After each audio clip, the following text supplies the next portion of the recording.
The alien girl sat alone every day until a human asked, "You like pizza?" Before we dive into this story, drop a quick hi in the comments and tell me where you're watching from. It really helps support the channel. In the bustling cafeteria of Stellar Unity Academy, amidst the cacophony of laughter and chatter, a solitary figure sat in the far corner, her iridescent blue skin standing out against the stark white walls. Nara Vexel was the only Lysian exchange student at Stellar Unity Academy, the most prestigious interspecies educational institution in the Orion Arm. The Academy had been established 50 years ago as a symbol of cooperation between the 17 sentient species that formed the Galactic Concordat. Humans were the newest addition to this interstellar community, having achieved faster-than-light travel only 15 years prior. While most species had centuries or even millennia to adjust to cosmic society, humans were thrust into it almost overnight. Their rapid technological advancement had caught the attention of the galactic community, earning them both admiration and suspicion. The Academy was one of the few places where young individuals from all species could interact freely, away from the political tensions of their respective governments. For Nara, this was supposed to be an opportunity to learn about other cultures and represent her people with dignity. Instead, it had become a daily exercise in loneliness. Lysians were known for their telepathic abilities, which made them objects of fear and fascination. Most students kept their distance, worried that she might read their thoughts without permission, a grave taboo among telepathic species and a frightening prospect for non-telepathic ones.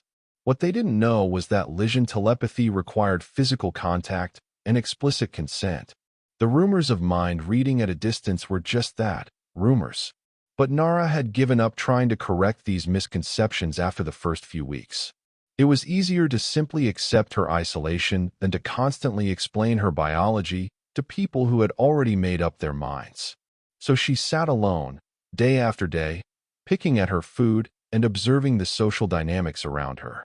The Vortians with their 4 arms always sat together, gesticulating wildly as they talked. The crystalline Tartarians clustered near the windows, absorbing the sunlight that supplemented their diet. The few Generi students, with their feline features, preferred the elevated platforms near the ceiling, accessing them with graceful leaps. And then there were the humans. Nara found them the most fascinating of all. Despite being the newest arrival to galactic society, they had integrated themselves with remarkable ease. Unlike most species that tended to cluster with their own kind, humans spread themselves throughout the cafeteria, joining different groups, initiating conversations, and bridging social divides with apparent effortlessness. She had been observing one human in particular, Tyler Grant. He had caught her attention during xenobiology class when he defended the Lysian practice of communal dreaming against Professor Drex's dismissive comments. It was the first time anyone had spoken up for her culture since she'd arrived. Tyler seemed different from the others. While most students averted their gaze when they caught her looking, he would smile and nod in acknowledgement. Once, he had even waved, causing Nara to nearly drop her food tray in surprise. But he had never approached her, and she had convinced herself he was just being politely diplomatic, as humans often were. Until today. "You like pizza?" The voice startled her out of her thoughts. Nara looked up to find Tyler Grant standing beside her table, holding a tray with what appeared to be a circular food item covered in various toppings. What is pizza?" she asked, her translator implant working flawlessly despite her confusion. Tyler's eyes widened in what Nara recognized as surprise. "You've never had pizza? Oh man, you're missing out. Mind if I sit?" Before she could process what was happening, Tyler had placed his tray on the table and was sliding into the seat across from her. The nearby tables fell silent, students turning to stare at the unprecedented scene, a human sitting with the Lysian outcast. "I'm Tyler, by the way. Tyler Grant. We have xenobiology together." "I know," Nara said, then immediately regretted how that sounded. "I mean, I've noticed you in class. You spoke about communal dreaming. That was nice." Tyler smiled, and Nara noticed how his entire face participated in the expression. Lysians had more controlled facial movements, A human smile was like watching a choreographed dance. I've been wanting to talk to you for weeks, Tyler admitted, cutting a slice of his pizza. But I wasn't sure if you wanted company. You always seem so focused. Focused is a polite way of saying isolated, Nara replied, surprising herself with her candor. Tyler paused, his food halfway to his mouth. Is that how you feel? Isolated.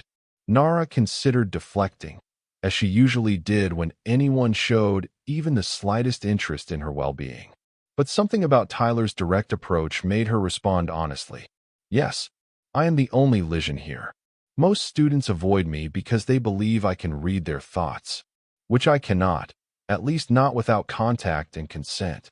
Tyler set down his pizza slice and leaned forward. I know. I read the orientation packet about all the species at the Academy. Lysian telepathy requires physical contact and explicit permission. It's actually pretty respectful compared to some other telepathic species. Nara blinked in surprise. You read the orientation packet? Most students don't bother. I read everything they give us, Tyler said with a shrug. Humans are new to all this. We can't afford to be ignorant. He pushed his tray slightly toward her. So, want to try some pizza?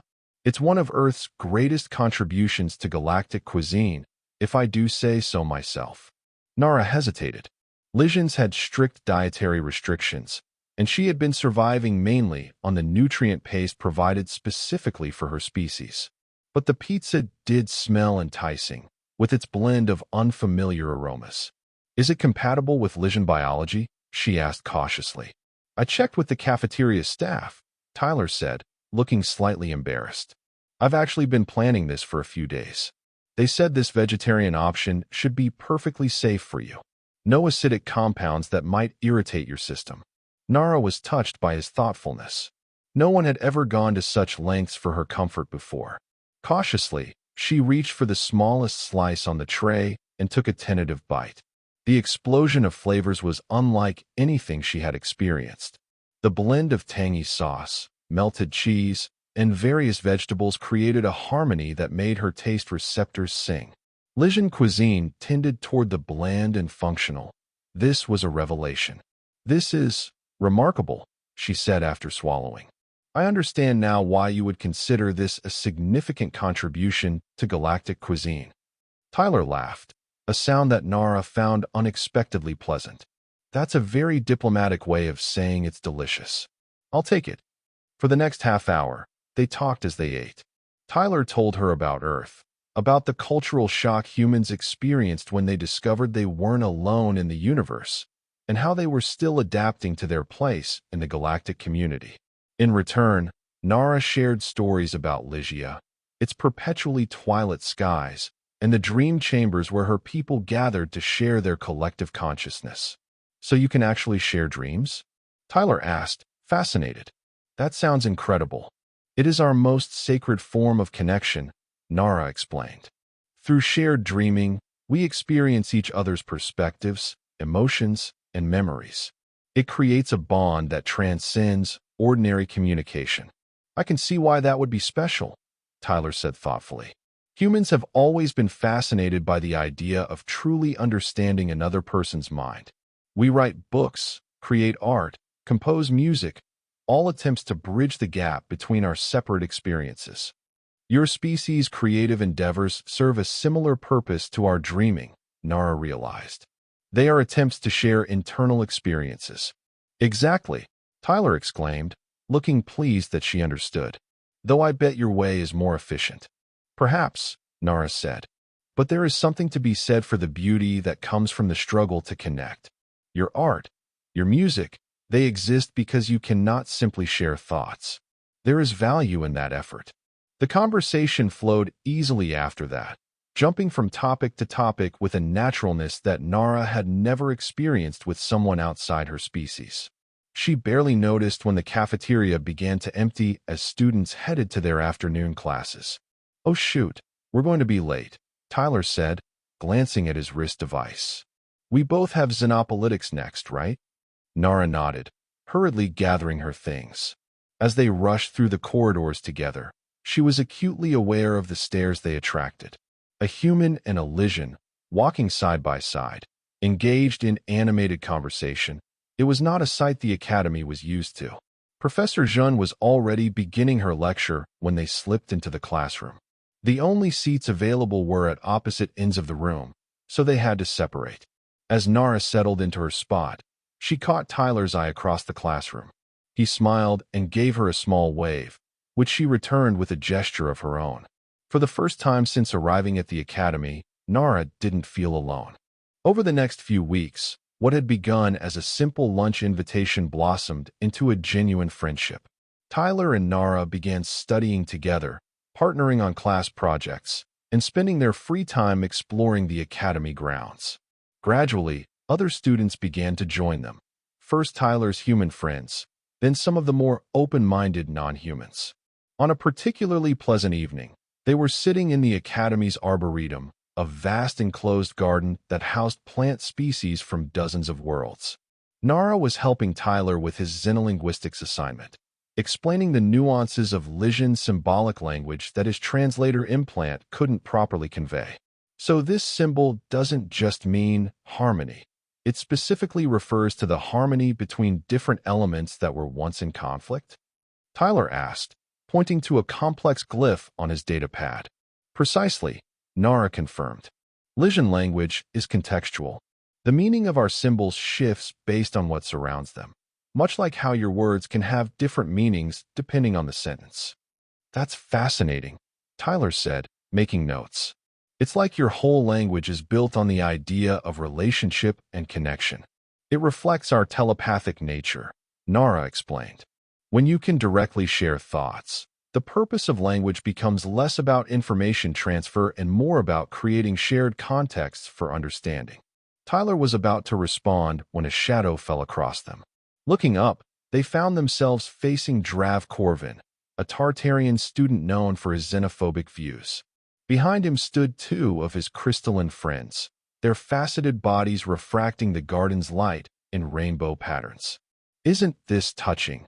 Drav said, his voice resonating with the distinctive harmonic quality of his species. The mind which has found herself a pet human. Tyler tensed beside her, but Nara placed a cautioning hand on his arm.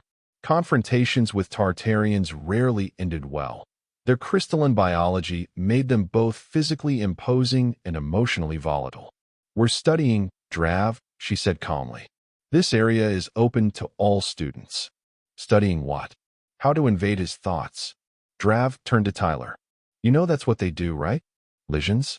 They get close to you, make you trust them, and then they slip into your mind when you're not expecting it." "That's not true," Tyler said firmly. "Lysian telepathy doesn't work that way." "And she's told you that, has she?" Drav laughed, a sound like breaking glass. "Of course she would. They're manipulators, deceivers." That's enough," interrupted a new voice. Nara turned to see Lauren Bennett, one of Tyler's human friends, approaching with several other students, a mix of humans and non-humans. "Leave them alone, Drav." The Tartarian seemed surprised by the interference. Humans were physically weaker than most species, including his own, but they had a reputation for unpredictability that made many wary of provoking them. "This doesn't concern you," Drav said, though with less conviction. "Actually, it does," said another human, Caleb Walker. "Nara's our friend, and friends look out for each other. It's a human thing. You might want to learn about it." Drav looked from the humans to Nara, then back again. The balance of power had shifted, and he knew it. With a dismissive gesture, he turned away. "Your species is too young to understand the dangers," he said over his shoulder. "You'll learn. Eventually."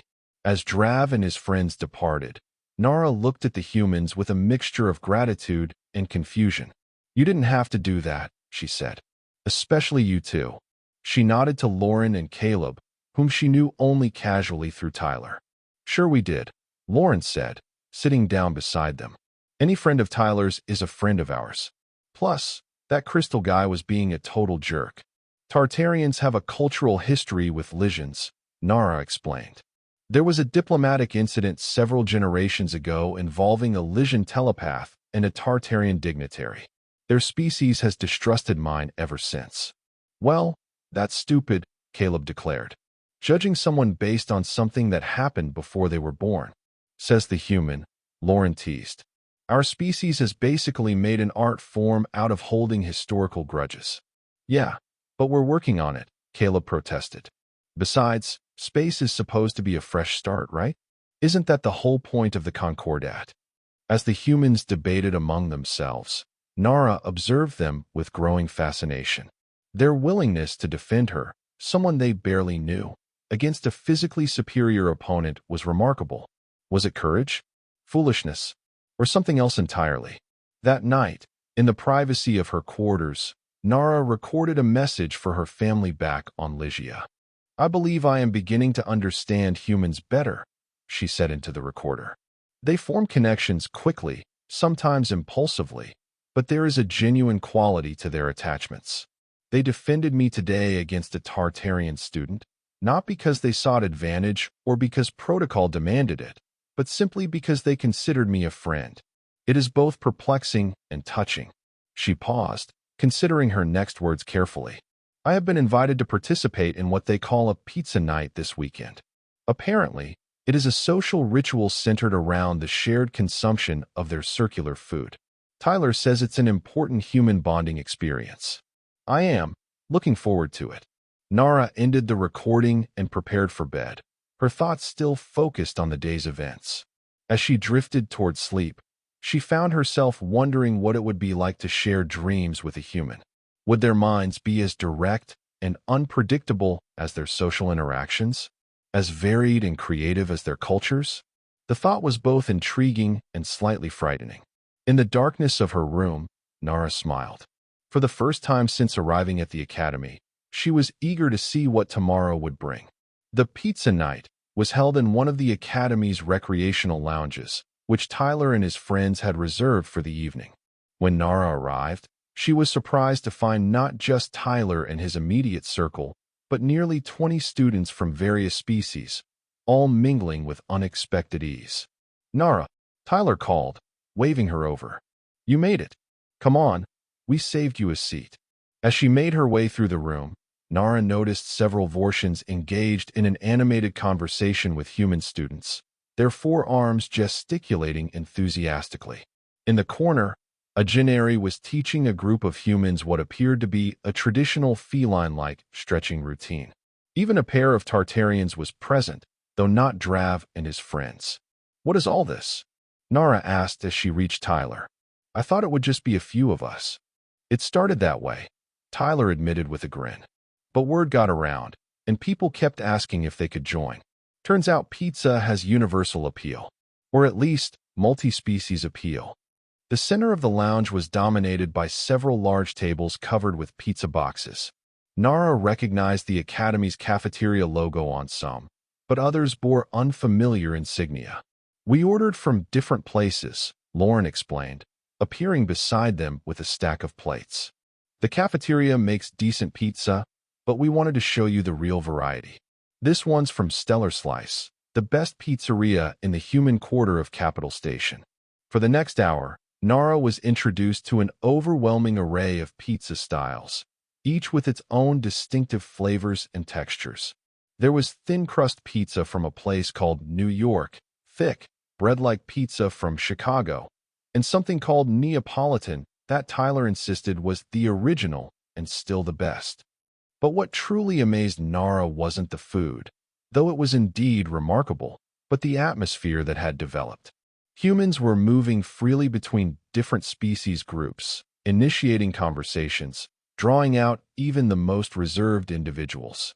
They asked questions about cultures, shared stories about Earth, and found unexpected common ground with beings whose biology and evolution couldn't have been more different from their own.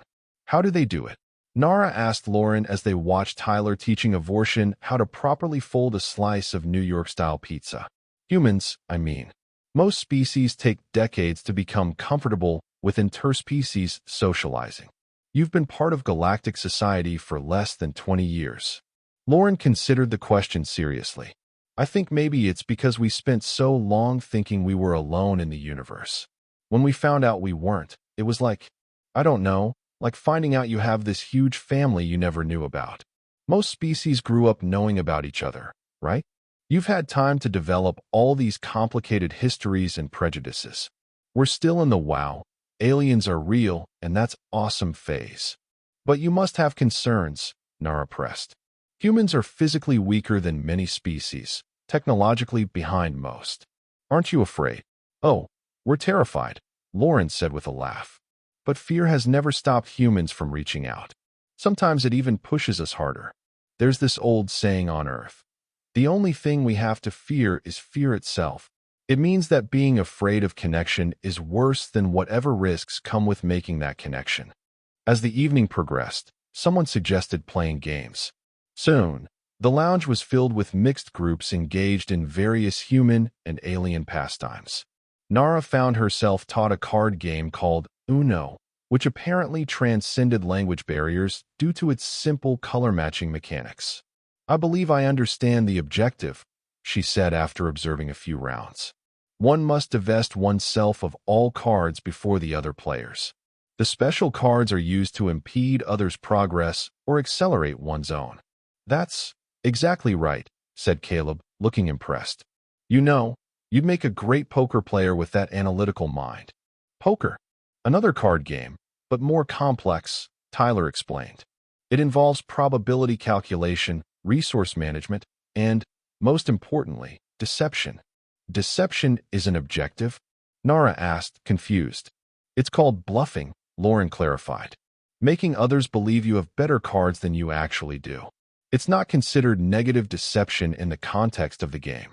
Fascinating, Nara murmured. A structured social environment where deception is expected and rewarded rather than punished. The humans exchanged amused glances. I never thought about it that way, Tyler admitted.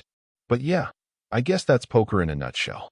As the night wore on, the gathering showed no signs of dispersing. If anything, it seemed to be gaining energy as students who had initially been reserved began to open up. Nara observed how the humans' natural curiosity and willingness to engage had created a cascade effect, encouraging others to do the same. You know what this reminds me of? Tyler said, sitting down beside Nara during a brief lull in the activities. The first international student mixer at my high school back on Earth. Everyone was nervous, sticking to their own language groups at first. But by the end of the night, we had this same kind of energy. People mixing, learning phrases in each other's languages, sharing food. You believe interspecies relations are comparable to international relations on Earth? Nara asked. On a basic level, yeah, Tyler said. The scales are different. Cultural gaps between humans are nothing compared to the differences between evolved species. But the principles are the same. Respect, curiosity, finding common ground. And food. Food is always a good starting point. Nara looked around the room, at the diverse array of beings engaged in shared enjoyment. Your pizza has accomplished what decades of diplomatic efforts could not. Tyler laughed. I wouldn't go that far. But hey, never underestimate the power of cheese and dough. As the gathering finally began to wind down in the early hours of the morning, Nara helped Tyler and his friends clean up. Most of the other students had departed, many exchanging contact information or making plans to meet again. This was unexpected, Nara said as she and Tyler carried the last of the empty boxes to the recycler. I had no idea a simple meal could facilitate such complex social interactions. That's the magic of pizza night, Tyler said with a smile. It's never just about the food. When only the core group remained, Tyler, Lauren, Caleb, and a few others, they collapsed onto the lounge's comfortable seating area, tired but satisfied. I would like to thank you all, Nara said formally. This experience has been most illuminating. You don't have to be so formal, Nara, Lauren said warmly. We're friends now. Friends, Nara repeated, tasting the word. Yes, I believe we are. As they sat in comfortable silence, Nara made a decision.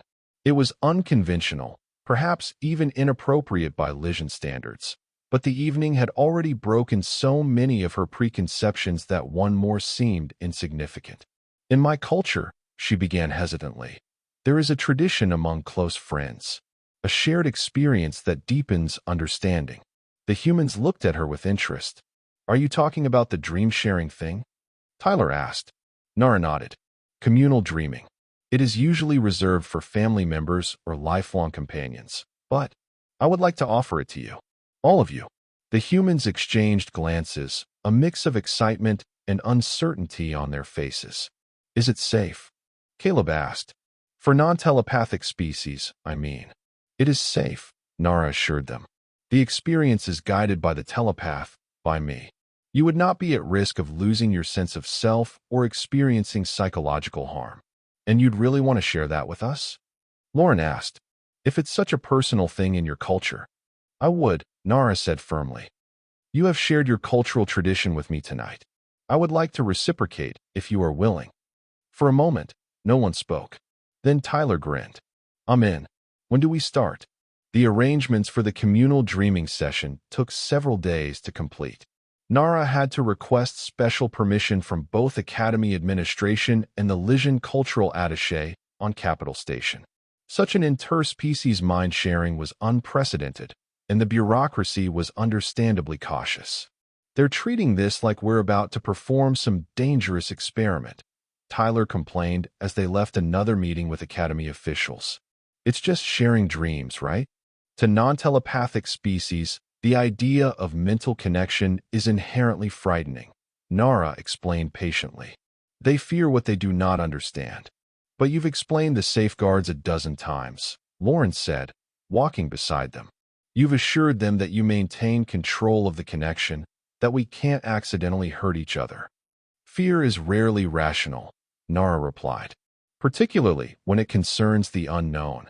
Despite the administrative hurdles, approval finally came through.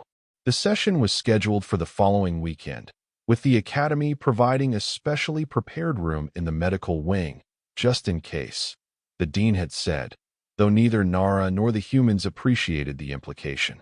As the appointed day approached, Nara noticed a change in the Academy's social dynamics. Word of the planned dream sharing had spread, and rather than causing further isolation, it had sparked intense curiosity. Students who had previously avoided her now approached with questions about Lysian telepathy, culture, and biology. I don't understand, she confided to Tyler as they studied in the library. For months, everyone avoided me because they feared I might read their thoughts. Now that I'm actually planning to establish a telepathic connection, albeit with consenting participants, they're fascinated. Tyler considered this, tapping his stylus against his data pad. I think it's because you're controlling the narrative now, he said finally. Before, you were just the telepath, mysterious, potentially dangerous. Now you're sharing something of your culture voluntarily, on your own terms. It humanizes you. He paused. Sorry, poor word choice. It makes you more relatable. Humanizes is actually quite appropriate, Nara said thoughtfully. Your species seems particularly skilled at finding connections across differences. Perhaps that is what it means to be human, to seek commonality where others see only division. Tyler smiled. That's a nice way of looking at it. Though trust me, humans have plenty of practice creating divisions among ourselves too. The day of the dream sharing arrived with a mixture of excitement and nervousness. The medical wing had prepared a circular room with comfortable reclining chairs arranged in a spoke pattern. Biosensors were attached to each participant. Tyler, Lauren, Caleb, and 3 other humans who had become part of their growing social circle. These will monitor your vital signs, explained Dr. Alera, the Academy's xenophysician. While Lysian dream sharing has an excellent safety record, this is the first documented case of interspecies communion. We want to be thorough. Nara sat in the center of the circle, her blue skin seeming to pulse slightly with anticipation. The process is simple, she explained to the assembled humans. I will establish a superficial connection with each of you, creating a shared mental space. Your conscious minds will interpret this space as a dreamscape, shaped partly by my guidance and partly by your own subconscious. Will we be able to control what we share? Caleb asked, looking slightly nervous. I will maintain the boundaries, Nara assured him. Nothing will be shared that you do not wish to share. Think of it as visiting each other's homes, but only the rooms you choose to show. The humans nodded, settling back in their chairs as the medical staff dimmed the lights. Nara closed her eyes, focusing her thoughts as she had been trained since childhood.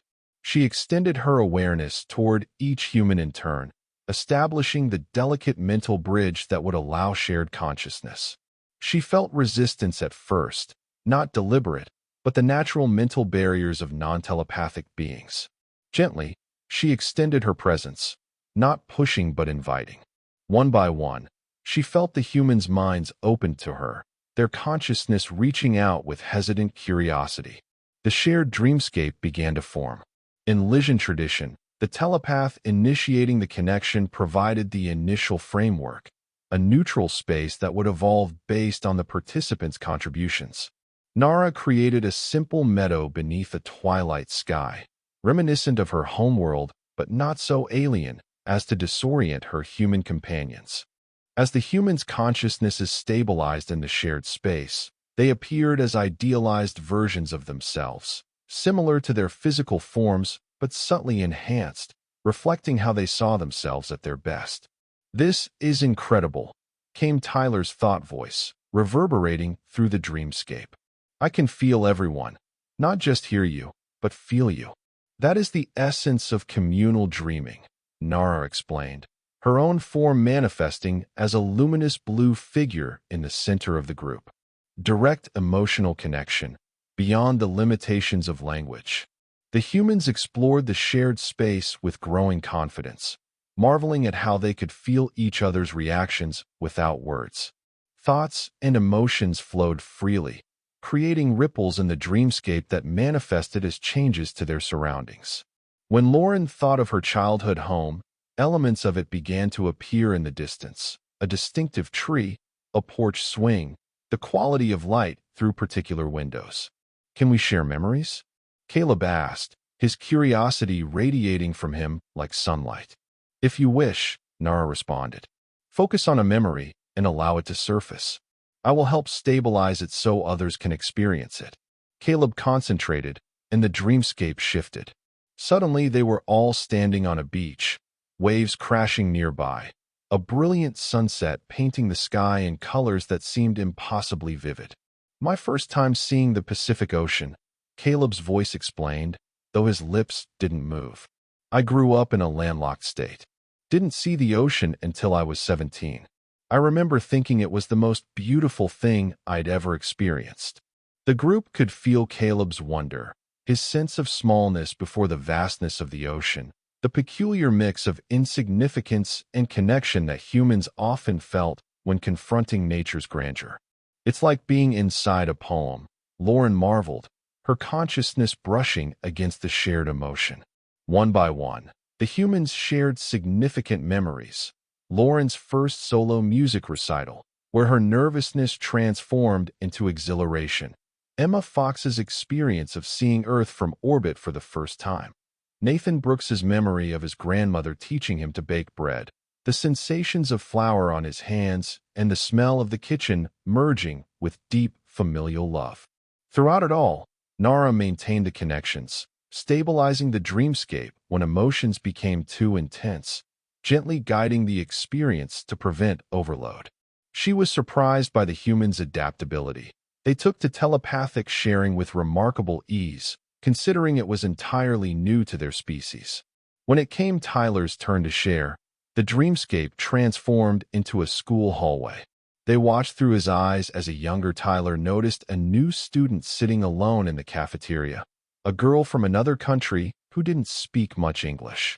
The memory played out as Tyler approached her, communicating through smiles and simple words, eventually sharing his lunch when he realized she hadn't brought one. "That was the first day I met Jean," Tyler's voice explained. "She became one of my best friends in high school. Her family had just immigrated from Korea, and she was having a hard time adjusting." The parallel to his first interaction with Nara wasn't lost on anyone in the dreamshare. They could feel Tyler's genuine delight in connecting across barriers, his instinctive understanding that loneliness was a universal language. "Is this why you approached me?" Nara asked, her curiosity flowing through the connection. "You saw a pattern you recognized?" "I guess so," Tyler's consciousness responded. No one should have to sit alone if they don't want to. The simple sentiment carried such emotional weight in the dream share that it caused a ripple effect, momentarily intensifying all their connections. Nara felt a surge of something, not quite the harmonious resonance she experienced in Lysian dream shares, but something equally powerful. More chaotic, perhaps, but vibrant with possibility. Would you like to experience a Lysian memory? Nara offered, sensing the humans' growing comfort with the process. Their eager agreement flowed through the connection, and Nara brought forward a cherished memory from her childhood. Her first participation in the Great Dreaming, an annual event where thousands of Lysians joined in communal consciousness to celebrate their cultural heritage. The dreamscape transformed into a vast amphitheater under Lysia's perpetual twilight sky. Thousands of blue-skinned figures sat in concentric circles, joined hand to hand. The humans experienced young Nara's nervousness, her pride at finally being old enough to participate, and then the overwhelming sense of belonging as her consciousness merged with her people's collective awareness. It's like being a drop of water returning to the ocean, Caleb observed in wonder. Individual, but part of something greater. Precisely, Nara confirmed. We maintain our sense of self, but we also experience the greater whole. It is the foundation of Lysian society, understanding that we are both individuals and community simultaneously. As the humans absorbed this perspective, Nara felt their minds making connections to their own cultural concepts, religious experiences, music festivals, team sports, even political movements. They were translating her alien experience into frameworks they could understand, finding parallelism across the gulf of different evolutionary paths. The session continued for what felt like hours in the dreamscape, though Nara knew that actual time passed differently during communal dreaming. Eventually, she began to sense fatigue in the human minds. This was, after all, their first experience with telepathic sharing. We should conclude soon, she advised, gently beginning to stabilize the dreamscape for disconnection. Your minds need time to process this experience. Before we end, Tyler's consciousness spoke. There's something I'd like to share. Not a memory, but an idea. Is that possible? Yes, Nara confirmed. Focus on the concept, and I will help manifest it. The dreamscape began to shift again, but instead of transforming into a specific location, it became more abstract. Stars appeared above them, countless points of light stretching into infinity. Beneath their feet, what had been solid ground became transparent, revealing more stars below, as if they were suspended in the very center of the universe, surrounded by infinite possibility. This is how I've always imagined our place in the cosmos, Tyler's voice explained. Not Earth's place, or humanity's place, but all of us, every species, every world. We're all just trying to understand our little corner of the same vast universe. The image resonated with everyone present, creating a profound sense of connection that transcended species. For a moment, they weren't human and Lysian. They were simply conscious beings sharing the wonder of existence. With that shared understanding lingering in their minds, Nara began the process of disconnection, gently withdrawing the telepathic bridges one by one. The dreamscape faded gradually, allowing each consciousness to reorient to physical reality at its own pace. When Nara opened her eyes, she found the medical staff watching the monitoring equipment with expressions of amazement. The session had lasted just over 2 hours, though it had seemed much longer in the shared dream. Remarkable neural synchronization, Dr. Alera was saying, studying the data. Their brainwave patterns actually harmonized with Nara's during the peak periods of sharing. The humans were stirring in their chairs, blinking as they readjusted to physical reality. Their expressions ranged from wonderment to profound calm. That was, Lauren began, then shook her head. There aren't words for what that was. Like the best conversation ever, but without talking, Caleb offered, his voice slightly hoarse. Tyler simply looked at Nara, a smile spreading across his face. Thank you, he said simply. Dr. Alera insisted on thorough post-session examinations, but found no adverse effects. only slightly elevated levels of oxytocin and serotonin, neurochemicals associated with bonding and well-being in humans. As they left the medical wing, the group fell into a comfortable silence, still processing what they had experienced. It wasn't until they reached the main courtyard that Tyler spoke again. "You know what we need now?" he asked, grinning at Nara. "Pizza," she guessed, finding herself returning his smile. "Exactly. Some traditions are worth maintaining." The following weeks saw an unprecedented shift in the Academy's social dynamics. The human Lysian dream sharing had broken a cultural barrier that many had thought impenetrable. News of the successful session spread throughout the Academy and beyond, eventually reaching the attention of the Galactic Concordat itself. "They want a what?" Nara asked, staring at the official communication on her datapad. "Interview us," Tyler confirmed, reading over her shoulder. "The Concordat Cultural Exchange Committee wants to document our experience as a potential model for enhanced interspecies understanding." "This is far beyond what I anticipated," Nara admitted. "I simply wanted to share an aspect of my culture with new friends." "That's exactly why it worked," Lauren pointed out.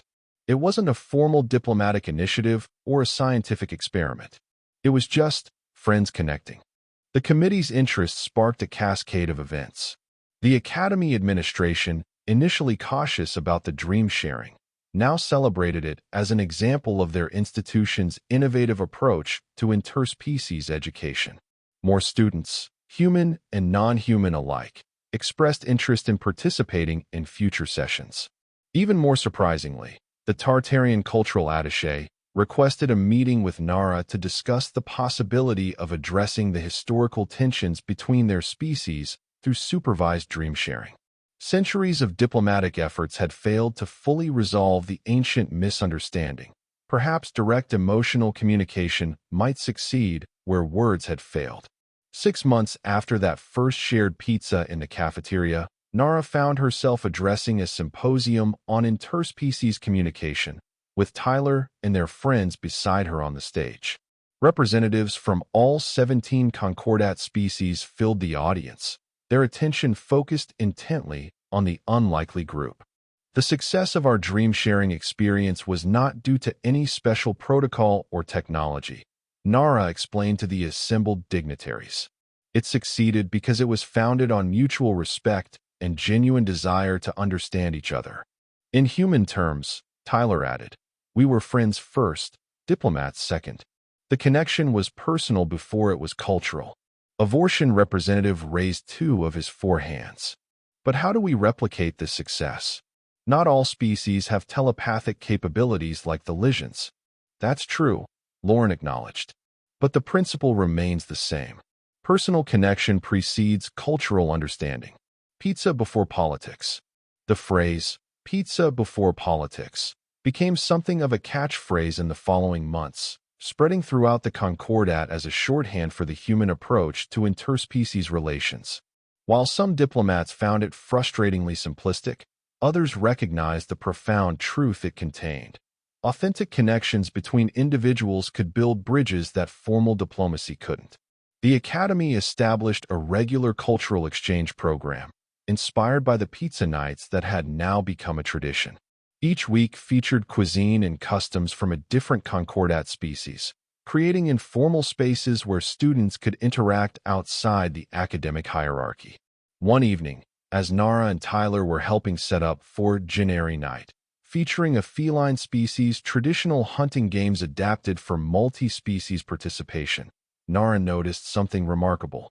The Tartarian students, including Drav Corvin, who had once been so hostile, were working alongside Lysian exchange students who had recently arrived, teaching them how to properly arrange the crystalline decorations that were part of both their culture's aesthetics. "Did you ever imagine this?" she asked Tyler, nodding toward the unlikely collaboration. Tyler smiled, but before he could answer, a commotion at the entrance caught their attention. A group of Academy officials was entering, accompanied by several distinguished-looking individuals wearing the formal attire of Concordat High representatives. The dean hurried over to Nara and Tyler. "They're here," she said, barely containing her excitement. "The High Council representatives." They want to observe tonight's cultural exchange firsthand. Why? Tyler asked, genuinely confused. It's just students hanging out and learning about generic culture. Nothing official. That's precisely why they're interested, the dean explained. The pizza diplomacy approach, as they're calling it, has shown remarkable results across the Concordat. Interspecies incidents are down 17% in regions where similar informal cultural exchanges have been implemented. As the dignitaries made their way through the room, observing the preparations with evident interest, Nara felt a strange mixture of pride and amusement. What had begun as a simple act of kindness, a human asking an alien if she liked pizza, had somehow catalyzed a shift in interstellar relations. The Generi night proceeded with the high-ranking visitors attempting to maintain a low profile, though their formal attire and retinues of aides made them somewhat conspicuous among the casually dressed students. To everyone's surprise, several of the representatives eventually participated in the modified hunting games, their dignity temporarily set aside in favor of cross-cultural engagement. Later, as the event wound down, the head of the delegation, a senior Vortian diplomat, approached Nara and Tyler. I must admit I was skeptical, the Vortian said, his forearms arranged in a formal posture of respect. The reports seemed exaggerated. But seeing this, he gestured around the room, where students of various species were mingling freely, sharing food and stories. Perhaps there is something to this human approach after all. It's not really a strategy, Tyler explained. It's just being human, I guess. Reaching out when you see someone alone. The Vortian studied Tyler with his compound eyes. Your species is young in galactic terms, yet you may have much to teach the rest of us. He turned to Nara. And you, young Lysian, have shown remarkable courage in bridging ancient divides. After the delegation departed, Nara and Tyler sat together in the now-quiet lounge, the cleanup mostly complete thanks to the many volunteers who had stayed behind to help. So, Tyler said, leaning back on the couch. Not bad for a first year at the academy, huh? Made some friends, started an interstellar diplomatic revolution, got noticed by the High Council. Pretty standard freshman experience. Nara laughed, the sound still slightly unfamiliar, but increasingly natural. Yes, entirely unremarkable, she agreed, matching his sarcasm with her own, another human trait she had adopted. I believe my family will be satisfied with my academic progress. Speaking of your family, Tyler said, sitting up straighter. I've been meaning to ask. The summer break is coming up, and well, I was wondering if you might want to visit Earth. Meet my family. They've heard all about you in my messages home, and they're dying to meet you. Nara blinked in surprise. You want me to visit your home world? Sure, Tyler said casually, though she could detect a hint of nervousness in his voice. I mean, you've shown me your culture through dream sharing. I'd like to show you mine in person. The invitation touched Nara deeply.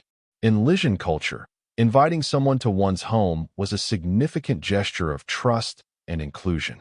I would be honored, she said formally, then added with a smile. Do they have good pizza on Earth? Tyler laughed. The best in the galaxy. Or at least, that's what we humans like to claim. 2 months later, Nara found herself standing in the arrival terminal of Earth's Northern American spaceport, surrounded by humans going about their daily business. Despite the Academy's diverse population, nothing had prepared her for the experience of being completely immersed in human society.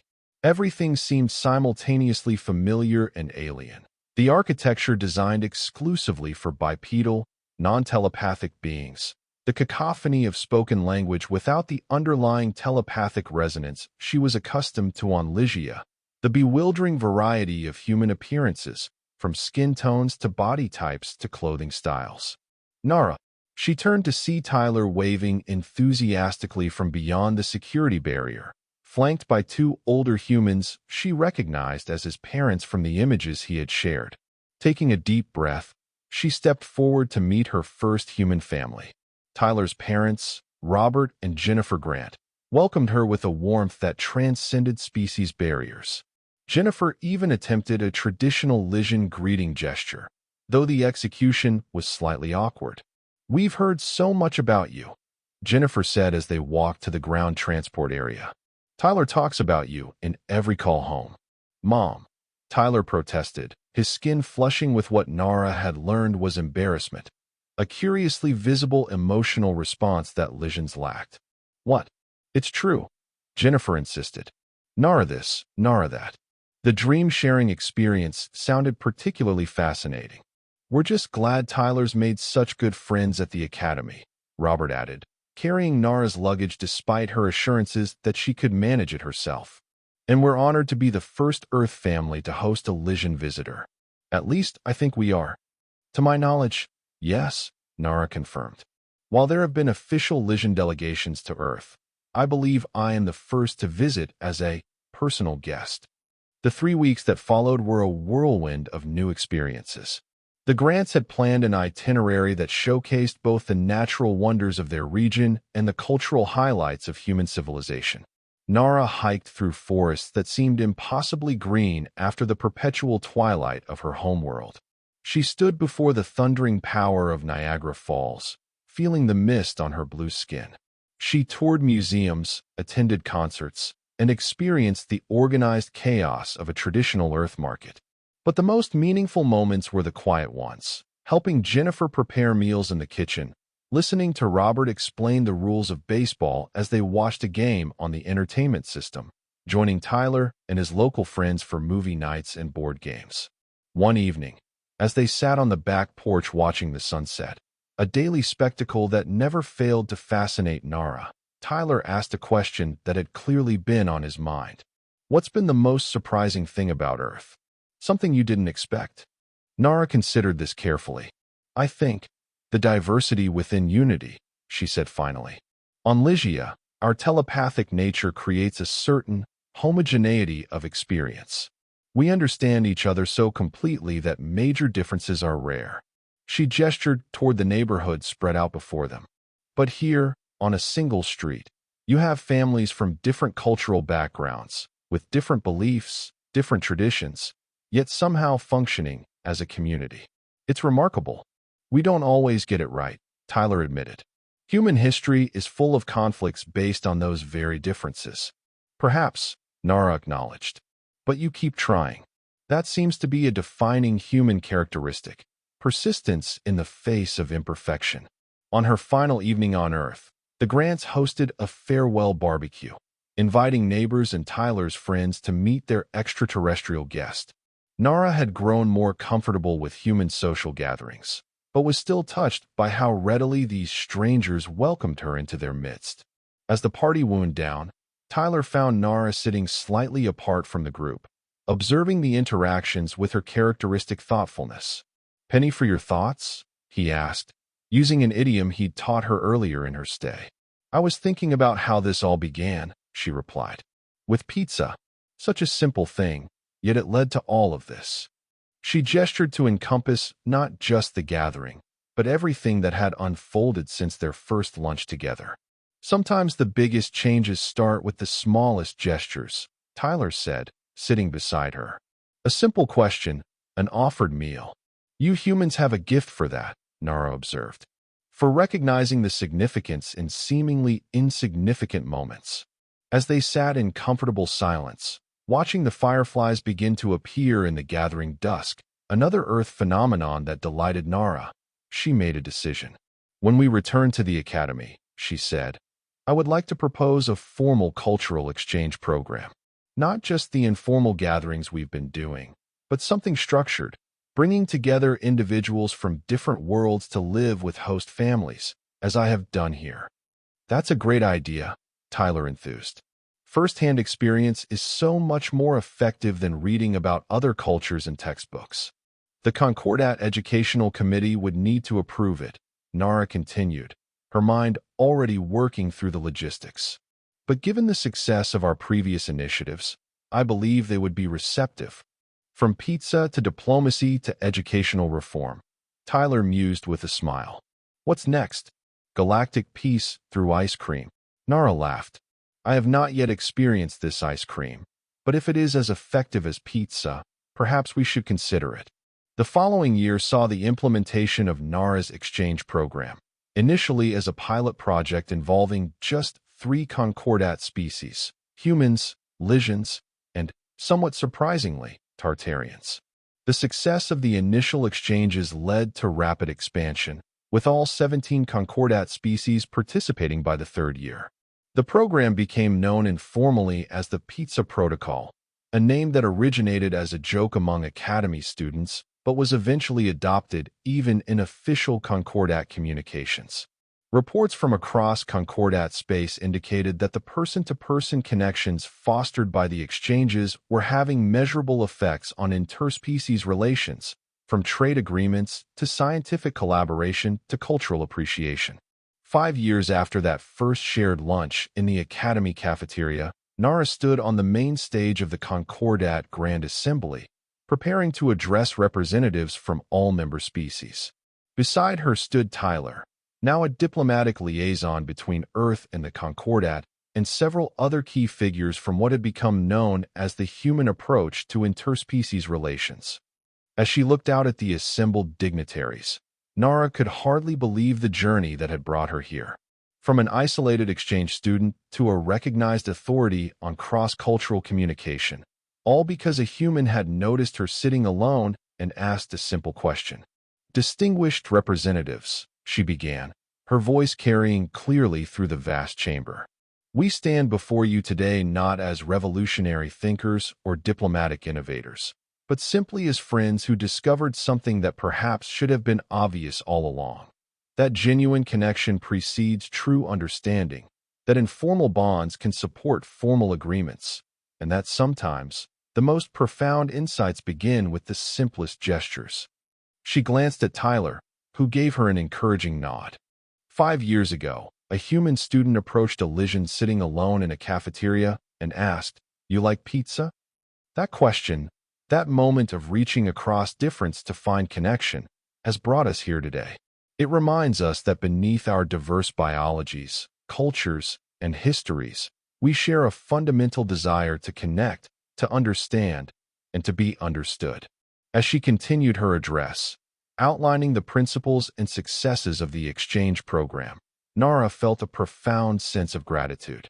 For Tyler's friendship, for the humans' remarkable capacity for connection, and for the simple, circular food that had somehow become a symbol of interspecies harmony.